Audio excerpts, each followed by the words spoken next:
POCSO ಕೇಸಲ್ಲಿ ಯಡಿಯೂರಪ್ಪ ಅವರಿಗೆ ಢವ ಢವ ಶುರುವಾಗಿದೆ. ಆತ ಸಿಐಡಿ ಶೋಧಾಯಿತ ಜಾಮೀನು ಅರ್ಜಿ ವಿಚಾರಣೆ ನಡೀತಾ ಇದೆ. ಹೈಕೋರ್ಟ್ ಅಲ್ಲಿ ಜಾಮೀನು ಅರ್ಜಿ ವಿಚಾರಣೆ ಆರಂಭ ಆಗಿದೆ.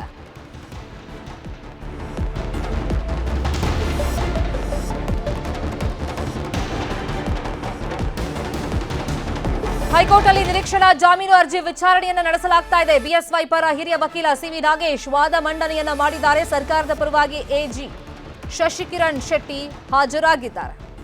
ಒಂದ್ ಕಡೆ ನಿನ್ನೆ ಫಾಸ್ಟ್ ಟ್ರ್ಯಾಕ್ ಕೋರ್ಟ್ನಲ್ಲಿ ಅವರಿಗೆ ನಾನ್ ಬೇಲೆಬಲ್ ವಾರೆಂಟ್ ಇಶ್ಯೂ ಆಗಿದೆ. ಇನ್ನೊಂದು ಕಡೆ ಈ ಪ್ರಕರಣದ ರದ್ದತಿ ಕೋರಿ ಸೇರಿದಂತೆ ನಿರೀಕ್ಷಣಾ ಜಾಮೀನಿನ ಮೊರೆ ಹೋಗಿದ್ದಾರೆ ಮಾಜಿ CM BS Yediyurappa. POCSO case ಆಗಿರೋದ್ರಿಂದ ಗಂಭೀರವಾದಂತ ಪ್ರಕರಣ ಇದು. ಈ ಕೇಸಲ್ಲಿ ಯಡಿಯೂರಪ್ಪಗೆ ಟೆನ್ಷನ್ ಇದೆ. ನಿರೀಕ್ಷಣಾ ಜಾಮೀನು ಇವತ್ತೇನಾದ್ರೂ ರಿಜೆಕ್ಟ್ ಆದ್ರೆ ಬಂಧನಕ್ಕೆ ಆಲ್ರೆಡಿ ಸಿಐಡಿ ಸಿದ್ಧತೆಯನ್ನ ಮಾಡಿಕೊಂಡಿದೆ. ಅವ್ರಿಗೋಸ್ಕರ ಹುಡುಕಾಟವನ್ನು ನಡೆಸ್ತಾ ಇದೆ. ಒಂದ್ ಕಡೆ ಕಾಲಾವಕಾಶ ಕೊಡಿ, ನಾನು 17ನೇ ತಾರೀಕು ವಿಚಾರಣೆಗೆ ಬರ್ತೀನಿ ಅಂತ ಹೇಳಿ ಯಡಿಯೂರಪ್ಪ ರಿಕ್ವೆಸ್ಟ್ ಅನ್ನ ಮಾಡ್ಕೊಂಡಿದ್ರು. ಕಾಲಾವಕಾಶ ಕೊಡೋದಕ್ಕಾಗಲ್ಲ ಅಂತ ಹೇಳಿದ ಮೇಲೆ ದೆಹಲಿಯಲ್ಲಿದ್ದಂತ ಯಡಿಯೂರಪ್ಪ ಅಜ್ಞಾತ ಸ್ಥಳಕ್ಕೆ ಹೋಗ್ಬಿಟ್ಟಿದ್ದಾರೆ. ಈಗ ಯಾರ ಕೈಗೂ ಸಿಗ್ತಾ ಇಲ್ಲ. ಏನಿದು ಪೋಕ್ಸೋ ಕೇಸ್? ಮಗಳ ಮೇಲೆ ಲೈಂಗಿಕ ದೌರ್ಜನ್ಯ ಆಗ್ಬಿಟ್ಟಿದೆ, ನಮ್ಗೆ ಎಲ್ಲಿ ಹೋದ್ರೂ ನ್ಯಾಯ ಸಿಗ್ತಾ ಇಲ್ಲ, ನೀವಾದ್ರೂ ನ್ಯಾಯ ಕೊಡಿಸಿ ಅಂತ ಹೇಳಿ ಮಹಿಳೆ ತನ್ನ ಮಗಳನ್ನ ಕರ್ಕೊಂಡು ಹೋಗಿರ್ತಾರೆ. ಆದ್ರೆ ಮಹಿಳೆ ಜೊತೆಗೆ ಅಸಭ್ಯವಾಗಿ ವರ್ತಿಸಿದ್ದಾರೆ ಅಂತ ಹೇಳಿ ಕಂಪ್ಲೇಂಟ್ ಕೊಟ್ಟಿದ್ರು. ಇದೇ ವಿಚಾರವಾಗಿ ಇನ್ನಷ್ಟು ಡೀಟೇಲ್ ಆಗಿ ಇನ್ಫಾರ್ಮೇಶನ್ ಕೊಡೋದಕ್ಕೆ ನೇರ ಸಂಪರ್ಕದಲ್ಲಿ ಜಾಯಿನ್ ಆಗಿದ್ದಾರೆ ನ್ಯೂಸ್ ರೂಮ್ ಇಂದ ನಮ್ಮ ರಿಪೋರ್ಟರ್ ಮುನಿರಾಜು.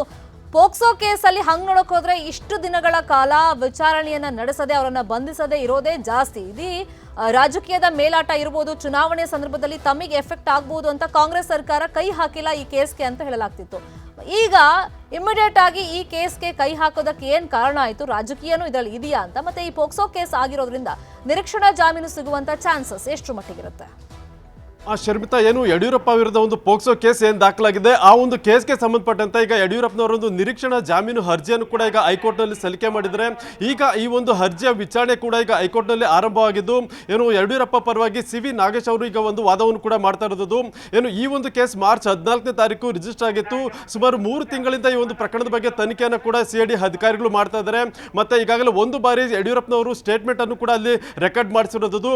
ಮತ್ತೆ 2ನೇ ಬಾರಿ ಅವರನ್ನ ಕೂಡಲೇ ವಿಚಾರಣೆಗೆ ಹಾಜರಾಗಬೇಕು ಅಂತೇಳಿ 2 ದಿನಗಳ ಹಿಂದೆ ಒಂದು ನೋಟಿಸ್ ಅನ್ನು ಕೂಡ ಸರ್ವ್ ಮಾಡಿ ವಿಚಾರಣೆಗೆ ಕರೆದಿದ್ರು. ಆದರೆ ಯಡಿಯೂರಪ್ಪನವರು ಏನು ಪ್ರವಾಸದಲ್ಲಿದ್ದ ಕಾರಣ 17ನೇ ತಾರೀಕು ಬರೋದಾಗಿ ಒಂದು ಪತ್ರವನ್ನು ಕೂಡ ಬರೆದಿರ್ತಾರೆ.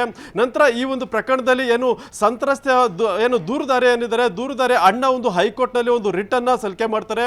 ಈ ಒಂದು ಪ್ರಕರಣದಲ್ಲಿ ಯಾವುದೇ ರೀತಿಯ ಒಂದು ಬೆಳವಣಿಗೆ ಆಗ್ತಾ ಇಲ್ಲ, ಸಾಕ್ಷಿಗಳ ಹೇಳಿಕೆ ದಾಖಲಾಗಿಲ್ಲ, ಮತ್ತೆ ವಾಯ್ಸ್ ಸ್ಯಾಂಪಲ್ ಅನ್ನು FSLಗೆ ಇನ್ನೂ ಕಳಿಸ್ಕೊಟ್ಟಿಲ್ಲ, ಮತ್ತೆ CCTV ಫುಟೇಜ್ ಅನ್ನ ಅದನ್ನ ಸೇವ್ ಮಾಡುವಂತ ಕೆಲಸವನ್ನು ಕೂಡ ಮಾಡ್ತಾ ಇಲ್ಲ ಅಂತೇಳಿ ಒಂದು ಹೈಕೋರ್ಟ್ನಲ್ಲಿ ಒಂದು ರಿಟ್ ಅನ್ನು ಕೂಡ ಸಲ್ಲಿಕೆ ಮಾಡಿದ್ರು.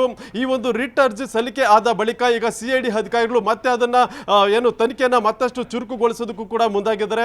ಆ ನಡುವೆ ಅಂದ್ರೆ ಏನು ಈ ಒಂದು ರಿಟ್ ಅರ್ಜಿ ಸಲ್ಲಿಕೆ ಆದ ಬಳಿಕ ಯಡಿಯೂರಪ್ಪನವರಿಗೆ ಒಂದು 2ನೇ ನೋಟಿಸ್ ಅನ್ನ ಸರ್ವ್ ಮಾಡಿ ಕೂಡಲೇ ವಿಚಾರಣೆಗೆ ಬರಬೇಕು ಅಂತೇಳಿ ಒಂದು ನೋಟಿಸ್ ಅನ್ನ ಕೊಟ್ಟಿದ್ರು.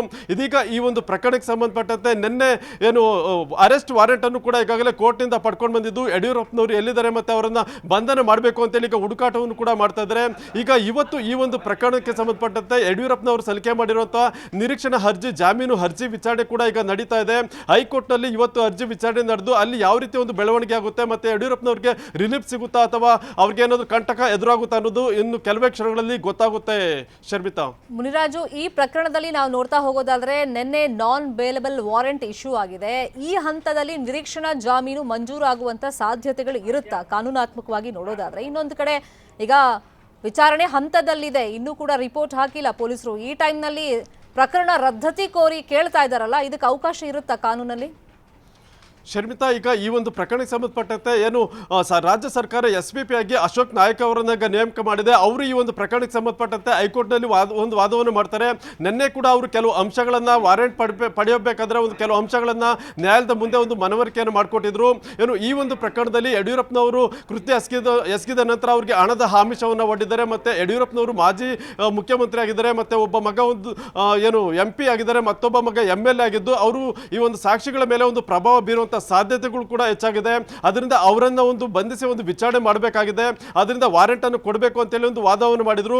ಈಗ ಹೈಕೋರ್ಟ್ ನಲ್ಲಿ ಕೂಡ ಅವರು SPP ಅವರು ಇದೇ ಒಂದು ಆಧಾರದ ಮೇಲೆ ಒಂದು ವಾದವನ್ನ ಮಾಡೋದಕ್ಕೂ ಕೂಡ ಈಗ ಬೇಕಾದಂತ ಒಂದು ತಯಾರಿಗಳನ್ನ ಮಾಡ್ಕೊಂಡಿದ್ದಾರೆ. ಈಗ ಏನು CID ಅಧಿಕಾರಿಗಳು ಏನು ಸಾಕ್ಷಿಗಳನ್ನ ಸಂಗ್ರಹ ಮಾಡಿದ್ದಾರೆ ಅವುಗಳನ್ನ ಹೈಕೋರ್ಟ್ ಮುಂದೆ ಒಂದು ಪ್ರೊಡ್ಯೂಸ್ ಮಾಡಿ ಅಲ್ಲಿ ಒಂದು ವಾದವನ್ನು ಮಾಡಬಹುದು. ಮತ್ತೆ ಈಗಾಗಲೇ 164 ಸ್ಟೇಟ್ಮೆಂಟ್ ಆಗಿದೆ, ಮತ್ತೆ 161 ಸ್ಟೇಟ್ಮೆಂಟ್ ಕೂಡ ಆಗಿರೋದ್ರಿಂದ ಈ ಎಲ್ಲ ಅಂಶಗಳನ್ನ ಹೈಕೋರ್ಟ್ಗೆ ಮನವರಿಕೆ ಮಾಡಿ ಅವ್ರಿಗೆ ಏನು ನಿರೀಕ್ಷಣಾ ಜಾಮೀನನ್ನ ಕೊಡೋದ್ರ ಬಗ್ಗೆ ಒಂದು ವಾದವನ್ನು ಮಾಡುವಂತ ಸಾಧ್ಯತೆಗಳು ಹೆಚ್ಚಾಗಿದೆ. ಮುನಿರಾಜು, ಇನ್ ಕೇಸ್ ನಿರೀಕ್ಷಣಾ ಜಾಮೀನು ಇವತ್ತು ಸಿಗ್ಲಿಲ್ಲ, ಅರ್ಜಿ ವಜಾ ಆಯಿತು ಅಂತ ಇಟ್ಕೊಳ್ಳಿ, ಯಡಿಯೂರಪ್ಪ ಕಾಲಾವಕಾಶ ಕೇಳಿದ್ರು, 17ನೇ ತಾರೀಕು ನಂತರ ನಾನು ವಿಚಾರಣೆಗೆ ಬರ್ತೀನಿ ಅಂತ ಹೇಳಿ ಇವಾಗ ಅಜ್ಞಾತ ಸ್ಥಳಕ್ಕೆ ಹೋಗಿದ್ದಾರೆ. ನಿರೀಕ್ಷಣಾ ಜಾಮೀನು ರಿಜೆಕ್ಟ್ ಆದರೆ ನೆಕ್ಸ್ಟ್ ಪ್ರೋಸೆಸ್ ಹೆಂಗಿರುತ್ತೆ? ಶರ್ಮಿತಾ, ಒಂದು ವೇಳೆ ನಿರೀಕ್ಷಣಾ ಜಾಮೀನು ಏನಾದರೂ ವಜಾ ಆದಲ್ಲಿ ನಂತರ ಕೂಡಲೇ CID ಅಧಿಕಾರಿಗಳು ಅವರನ್ನ ಬಂಧಿಸುವಂತ ಕೆಲಸವನ್ನ ಮಾಡ್ತಾರೆ. ಯಾಕಂದ್ರೆ ಈಗಾಗಲೇ ಅವ್ರ ಮೇಲೆ ಒಂದು ವಾರೆಂಟ್ ಕೂಡ ಜಾರಿ ಆಗಿರೋದ್ರಿಂದ ಯಾವುದೇ ಕ್ಷಣದಲ್ಲಿ ಯಡಿಯೂರಪ್ಪನವರು ಎಲ್ಲಿದ್ದಾರೆ ಅನ್ನೋದನ್ನ ಪತ್ತೆ ಹಚ್ಚಿ ಅವರನ್ನ ಬಂಧಿಸಬಹುದು. ನಂತರ ಬಂಧಿಸಿ ಅವರನ್ನ CID ಕಚೇರಿಗೆ ಕರ್ಕೊಂಡು ಬಂದು ಒಂದು ವಿಚಾರಣೆ ಮಾಡುವಂತ ಕೆಲಸವನ್ನು ಕೂಡ ಮಾಡಬೇಕಾಗುತ್ತೆ. ಈಗಾಗಲೇ ಈ ಒಂದು ಪ್ರಕರಣ ದಾಖಲಾಗಿ 3 ತಿಂಗಳು ಆಗಿರೋದ್ರಿಂದ ಏನು ಆದಷ್ಟು ಬೇಗ ಈ ಒಂದು ಚಾರ್ಜ್ ಶೀಟ್ ಅನ್ನು ಕೂಡ ಫೈಲ್ ಮಾಡಬೇಕಾಗುತ್ತೆ. ಯಾಕಂದ್ರೆ ಮಹಿಳೆಯರು ಮತ್ತೆ ಮಕ್ಕಳ ಮೇಲೆ ಯಾವುದೇ ರೀತಿಯ ಒಂದು ದೌರ್ಜನ್ಯ ಆದ್ರೆ ಅದರಲ್ಲಿ ತ್ವರಿತಗತಿಯಲ್ಲಿ ತನಿಖೆಯನ್ನ ಮಾಡಬೇಕು, ಮತ್ತೆ ಕೋರ್ಟ್ಗೆ ಒಂದು ಚಾರ್ಜ್ ಶೀಟ್ ಅನ್ನು ಕೂಡ ಸಲ್ಲಿಕೆ ಮಾಡಬೇಕು ಅಂತೇಳಿ ಕೆಲವು ಆದೇಶಗಳು ಕೂಡ ಇರೋದ್ರಿಂದ ಆ ಒಂದು ಆದೇಶಾನುಸಾರವಾಗಿ ಬೇಗ ತನಿಖೆಯನ್ನ ಪೂರ್ಣಗೊಳಿಸಿ ಒಂದು ನ್ಯಾಯಾಲಯಕ್ಕೆ ಚಾರ್ಜ್ ಶೀಟ್ ಅನ್ನ ಮಾಡೋದಕ್ಕೂ ಕೂಡ ಈಗ CID ಅಧಿಕಾರಿಗಳು ಮುಂದಾಗಬಹುದು. ಅದರಿಂದ ಈಗ ನಡೀತಿರುವಂತಹ ನಿರೀಕ್ಷಣಾ ಅರ್ಜಿ ಜಾಮೀನು ವಿಚಾರಣೆ ಏನಿದೆ ಇಲ್ಲಿ ಒಂದು ಈಗ ಕುತೂಹಲವನ್ನು ಉಂಟು ಮಾಡಿರೋದು ಯಡಿಯೂರಪ್ಪನವರಿಗೆ ಹೈಕೋರ್ಟ್ ನಲ್ಲಿ ಏನಾದರೂ ರಿಲೀಫ್ ಸಿಗುತ್ತಾ ಅಥವಾ ಏನು ಕಂಟಕ ಎದುರಾಗುತ್ತಾ ಅನ್ನೋದನ್ನ ಇನ್ನು ಕೆಲವೇ ಕ್ಷಣಗಳಲ್ಲಿ ತಿಳಿದು ಬರುತ್ತೆ. ಶರ್ಮಿತಾ, ಈ ಹಂತದಲ್ಲಿ ಏನಾದರೂ ಕೋರ್ಟ್ನಲ್ಲಿ ಆ ಬಾಲಕಿಯ ತಾಯಿ ಅನಾರೋಗ್ಯದಿಂದ ಮೃತಪಟ್ಟಿದ್ರಲ್ಲ, ಅದೇನಾದರೂ ವಿಷಯ ಚರ್ಚೆಗೆ ಬರಬಹುದಾ? ಚಾನ್ಸಸ್ ಇದೆಯಾ?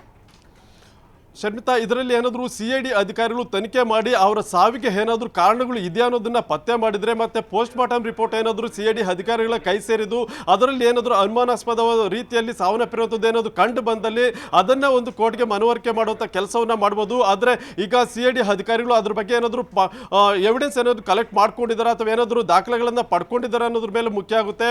ಆದರೆ ಅದನ್ನ ಪ್ರಸ್ತಾಪ ಮಾಡ್ತಾರಾ ಇಲ್ವಾ ಅನ್ನೋದು ಕೂಡ ಇನ್ನು ಅದನ್ನ ತನಿಖಾಧಿಕಾರಿಗಳು ಮತ್ತೆ ಏನು ವಕೀಲರು ಅದನ್ನ ನಿರ್ಧಾರ ಮಾಡಬೇಕಾಗುತ್ತೆ. ಯಾಕಂದ್ರೆ ಈಗ ಈ ಒಂದು ಪೋಕ್ಸೋ ಪ್ರಕರಣಕ್ಕೆ ಸಂಬಂಧಪಟ್ಟಂತೆ ಮಾತ್ರ ಈಗ CID ಅಧಿಕಾರಿಗಳು ತನಿಖೆಯನ್ನು ಮಾಡ್ತಾ ಇದ್ದಾರೆ.